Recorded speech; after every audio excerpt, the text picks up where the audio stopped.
Good evening. Before I start, if you like this story, or you just want to hear a background voice while you're doing an activity, do share my content.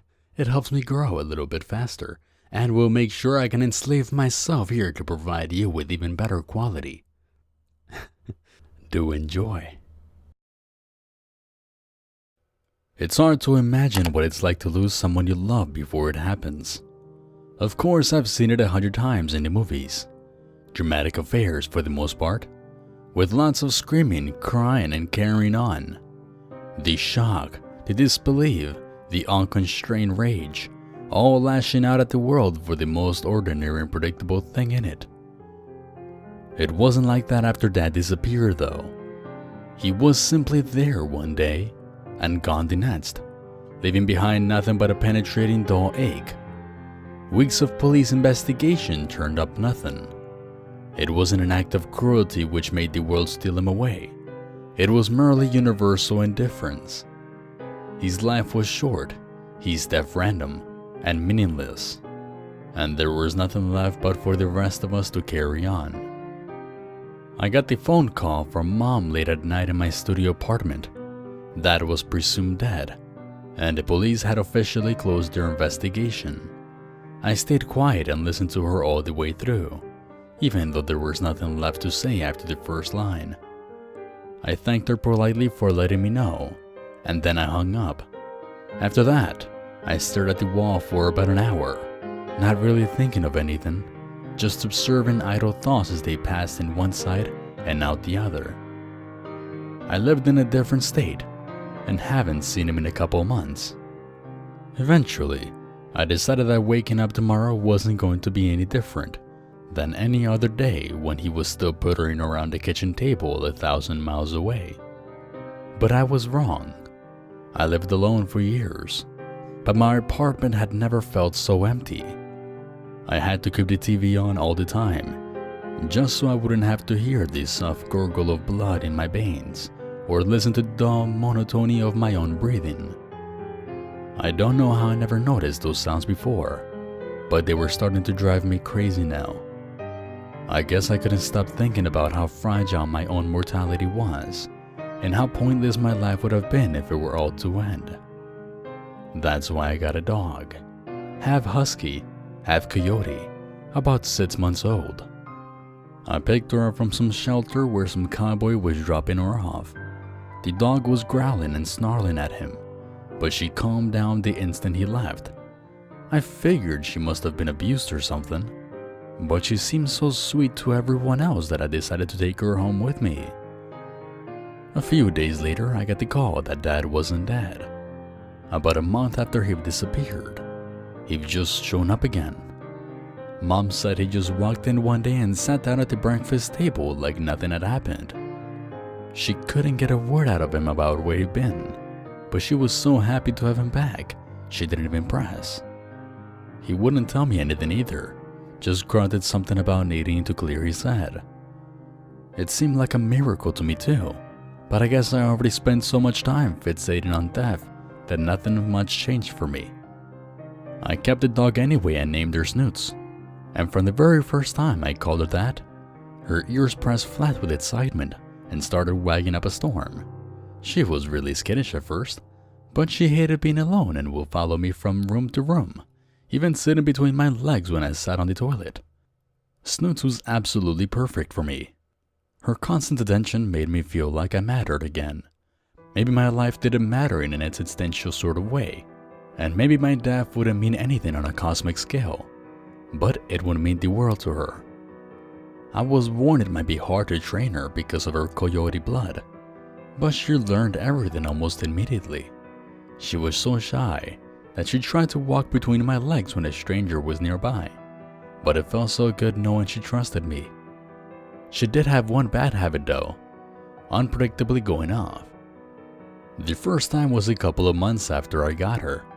We were walking down the sidewalk towards the park when her fur started to bristle and her mouth flared to reveal powerful teeth. Before I knew what was happening, she was snarling and barking and howling at the lady on the other side of the street. The lady started running, and Snoots actually lunged at the leash, almost dragging me into the street after her. As soon as the lady was gone, Snoots was back to normal. I couldn't figure out what happened. She had never even growled at another animal before.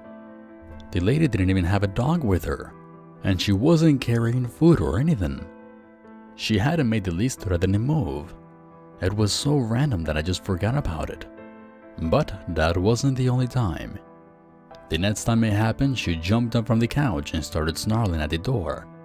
A few seconds later, someone knocked, and she howled in answer.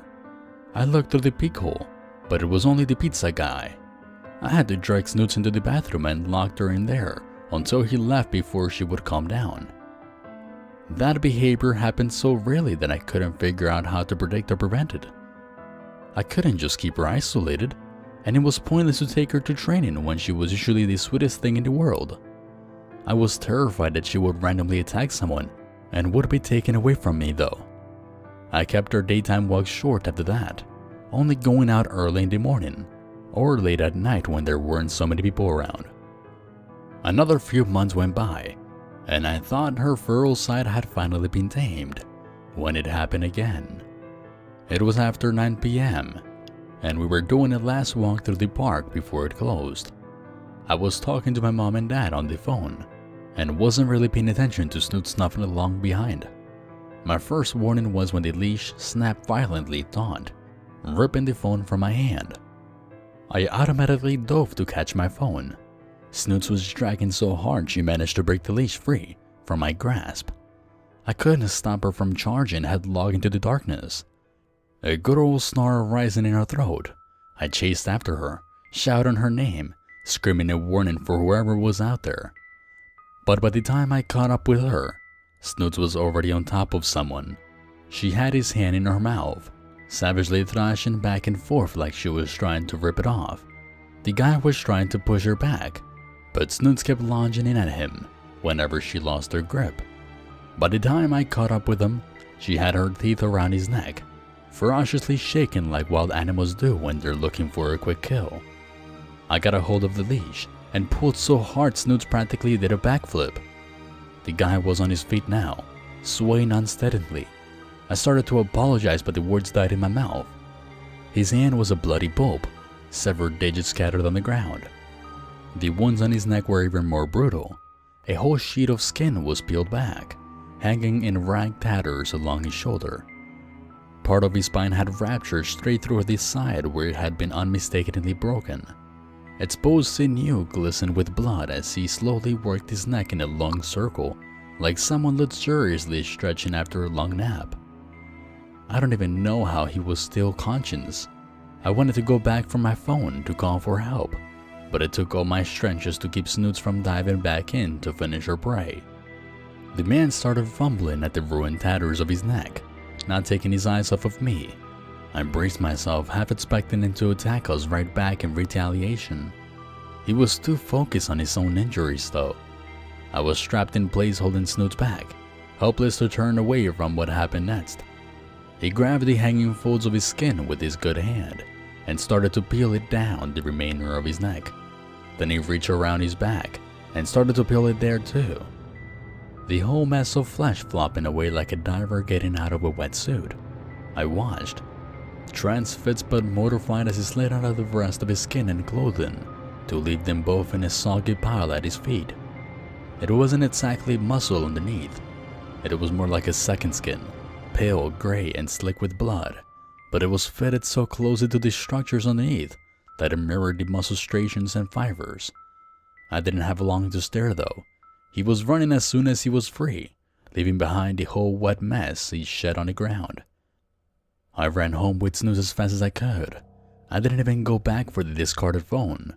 I kept myself it wasn't real until I got back into my apartment, but it was harder to lie to myself while watching the blood of Snoot's face and fur. She was wagging her tail again, looking like her old self until she opened her mouth to let the last severed finger drop onto the floor. I couldn't be alone after that. Even Snoots wasn't enough company. I talked with Mom for a long time to help calm down, although I didn't breathe a word about what happened.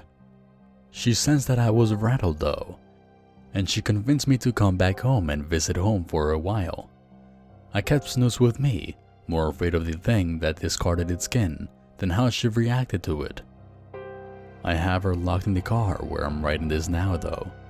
I want to run in, hug Mom and tell her how good it is to see her again. I want to ask her about what happened, why he left, and why he decided to come back. I can't get out of the car though. I can't let Snoots out. Not with her snarling since the moment I pulled into Mom's driveway. There was only one thing that worked Snoots up like that, and I couldn't lie to myself and say it was something else. The only conclusion I could draw was that Dad may have really disappeared, but whatever came back was only pretending to be him. I left Snoots in the car and knocked on the door. I let out a long breath of relief when Mom opened the door. Then a hand fell on her shoulder, and the thing that looked like my dad popped up into view. It made me sick to imagine a bloody slick gray skin underneath that intimate mask. It was one thing to lose my father, but having him look at him again like this was unbearable. They invited me in, and I sat down, but I couldn't take my eyes off of him. The disguise was seamless, his affection genuine. Both of them avoided any mention of his disappearance, and I didn't bring it up either. I had to find some way of breaking the illusion though. I couldn't very well stick Snoots on him and mangle him in the living room. I had to bide my time and wait until I could get him alone. I got my chance later that evening. Snoots was out back in the yard, still agitated and restless from its proximity to the creature. Mom was out at the store, picking up some things for dinner. I invited Dad out to the yard to toss a football around like we used to. I figured we could take him by surprise and get rid of him before Mom got back.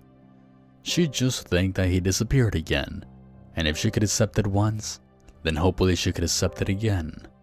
It was better than letting that thing live inside the house, watching her sleep, just waiting to make its move. I had one of his hunting knives gripped in my hand. I waited just outside the door. I couldn't wait until Snoots started snarling, or he might realize he was caught and get away. I had to strike hard and fast, and then Snoots could join me and help finish the job. I tried not to think of that thing wearing my father's sweater as anything but a monster. I tried to tell myself it was a thing that had killed and replaced my real father, anything to make it easier to do the deed before the opportunity was lost. And then the door opened. He stepped outside, not noticing me pressed against the side of the house. I grabbed him from behind, not wanting to see his face. I plunged the knife into his side, not wanting to let him speak. He pitched forward, and I let go of the knife. I still couldn't look at him, so I ran to the yard and opened the gate. "Now's the chance," I shouted at Snoots, but she wasn't moving. Her fur was calm. She ran up to lick me, and her tail started wagging. I had to drag her out to the yard, thrusting her towards the creature crawling on the ground. Snoots looked back up at me, unsure what to do. I almost thought I really had gone crazy, until at last, the fur started to bristle down her back. She bared her fangs, hunching down in preparation to pounce. It wasn't until then that I noticed the sound of tires on the gravel driveway on the other side of the house. Snoots wasn't paying my father any attention. It was my mother she sensed. Snoots was sprinting around the side of the house. I ran to keep up with her. Mom was just starting to get out of the car with an armful of groceries when the dog sprang. She managed to get the door closed in time, but Snoots wasn't giving up. She beat herself against the window, snarling and slamming herself over and over into the car. Mom was in reverse now, tearing back out of the driveway and into the street to disappear around the block. I called the ambulance, but Dad didn't look like he was going to last. Snoots came to lick his face, but the blood wouldn't stop, and I didn't know what to do. He said he didn't blame me, but every word was getting weaker than the last. I asked him why he left, but I could have already guessed the answer. He'd run when he found out Mom had been replaced by one of the Skinwalkers. "Then why did you come back?" I had to ask. I needed some closure before he was gone for good this time. "Because I still love her. he told me. And that thing is the closest there is to having her back again.